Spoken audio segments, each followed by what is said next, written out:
Yeah, I'll react to that, sure. Hey guys, how you doing? All right? Good, bad, good. If you're good, bad if you're bad, but don't worry, you'll be good soon. Okay, let's do it. If you're new to the channel, my name's Connor. I like to learn about history, the YouTube recommendations. Yeah, do all the things, hit all the stuff, all the buttons. The original link to the video will be at the top of the description below. Discord link will be right below that. Click on that, join the party. Love to have you. The difference between the United Kingdom, Great Britain, and England. Okay, let's do it.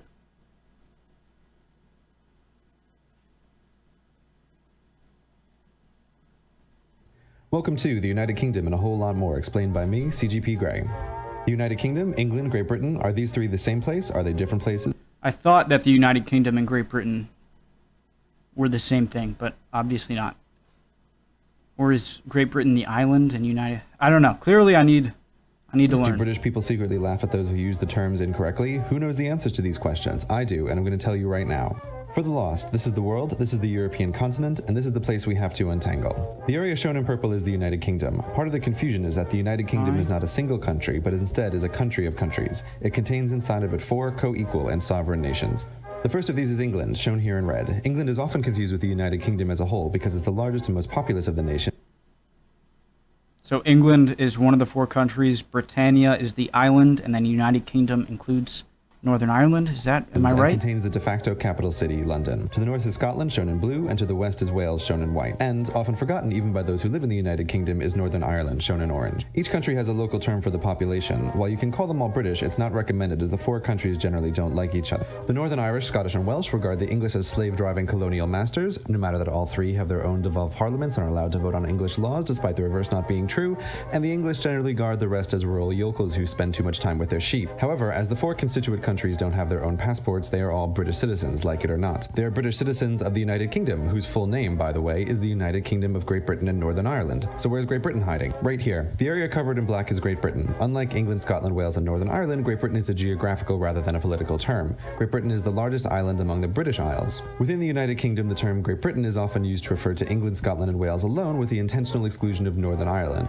This is mostly, but not completely true, as all 3 constituent countries have islands that are not part of Great Britain, such as the Isle of Wight, part of England, the Welsh Isle of Anglesey, the Scottish Hebrides, the Shetland Islands, the Auckland Islands, and the islands of the Clyde. The second biggest island in the British Isles is Ireland. The Shetland Islands. Ah, God, all right. Hebrides, the Shetland Islands, the Auckland Islands, and the islands of the Clyde.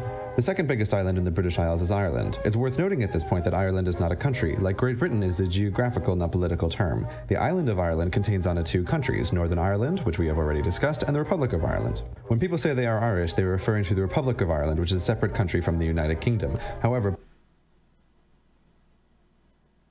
I need to learn more about the conflict between Northern Ireland and Ireland, but I am surprised that nowadays the whole thing isn't just part of Ireland. Obviously, I need to learn more. both the Republic of Ireland and the United Kingdom are members of the European Union, even though England in particular likes to pretend that it's an island in the mid-Atlantic rather than 50 kilometers off the coast of France, but that's a story for another time. To review, the 2 largest islands in the British Isles are Ireland and Great Britain. Ireland has on it 2 countries, the Republic of Ireland and Northern Ireland, while Great Britain mostly contains 3, England, Scotland, and Wales. These last 3, when combined with Northern Ireland, form the United Kingdom. There are still many unanswered questions, such as why when you travel to Canada is there British royalty on the money? To answer this, we need to talk about empire. Because Canada... I'm not going to get into Canada right now, all right? You can't have gone to school in the English-speaking world without having learned that the British Empire once spanned a fourth of the world's land and governed nearly a fourth of the world's people. While it's easy to remember the parts of the British Empire that broke away violently, we often forget how many nations gained independence through diplomacy, not bloodshed. These want-to-be nations struck a deal with the Empire, where they continue to recognize the monarchy as the head of state in exchange for a local autonomous parliament. To understand how they are connected, we need to talk about the crown. Time to say a comment that's going to get me hated by half the people in the comments. No, it seems like these are countries that were either, as the head of state in exchange for a local I'm too autonomous afraid to parliament. comment. To understand how they are connected, we need to talk about the crown. Not the physical crown that sits behind glass in the Tower of London and earns millions of tourist pounds for the UK, but the crown is a complicated legal entity best thought of as a one-man corporation. Who created this corporation? God did. According to British tradition, all power is vested in God, and the monarch is crowned in a Christian ceremony. God, however, not wanting to be bothered with micromanagement, conveniently delegates his power to an entity called the crown. While this used to be the physical crown in the Tower of London, it evolved over time into a legal corporation sole, able to be controlled only by the ruling monarch. It's a useful reminder that the United Kingdom is still technically a theocracy, with the reigning monarch acting as both the head of state and the supreme governor of the official state religion, Anglicanism. Such are the oddities that arise when dealing with a 1,000-year-old monarchy. Back to Canada and the rest. The former colonies that gained their independence through diplomacy and continue to recognize the authority of the crown are known as the Commonwealth realm. They are, in decreasing order of population, Canada, Australia, Papua New Guinea, New Zealand, Jamaica, the Solomon Islands, Belize, the Bahamas, Barbados, St. Lucia, St. Vincent and the Grenadines, Grenada, Antigua and Barbuda, St. Kitts and Nevis, and Tuvalu. All are independent nations, but still recognize the monarchy as the head of state, even though it has little real power within their borders. There are 3 further entities that belong to the crown, and these are the crown dependencies: the Isle of Man, Jersey, and Guernsey. Unlike the Commonwealth realm, they are not considered independent nations, but are granted local autonomy by the crown and British citizenship. One of you guys told me that about the Isle of Man. I was confused as to where it actually belonged. In the Commonwealth realm, they are not considered independent nations, but are granted local autonomy by the crown and British Jersey. citizenship by the United Kingdom. So is that where New Jersey comes independent from? nations, but are granted local autonomy by the crown and British citizenship by the United Kingdom. Though the UK does reserve the right to overrule the laws of their local assemblies. Are we done now?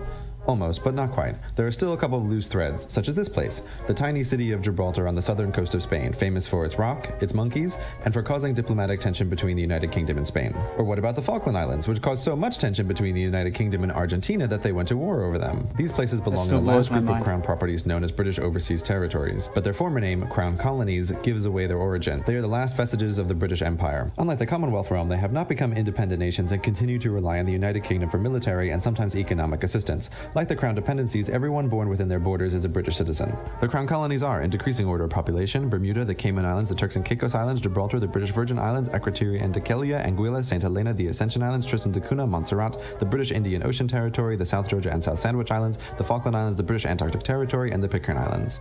For our final Venn diagram, I thought nobody owns anything in the Antarctica. Falkland Islands, the British Antarctic Territory, and the Pitcairn Islands. Territory. For our final Venn diagram, the United Kingdom is a country situated on the British Isles and is part of the Crown, which is controlled by the monarchy. Also part of the Crown and the British Isles are the Crown dependencies. The independent nations of the former empire that still recognize the Crown are the Commonwealth realm, and the non-independent remnants of the former empire are the British Overseas Territories. Thank you very much for watching.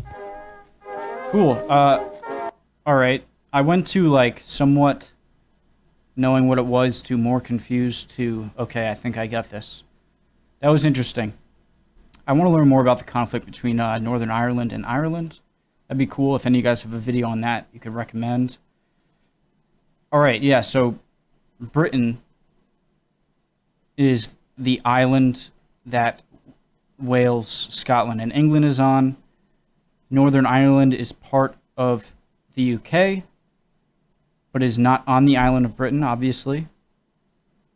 And they have all those overseas territories, which I guess are technically part, but are also self-governing. Interesting.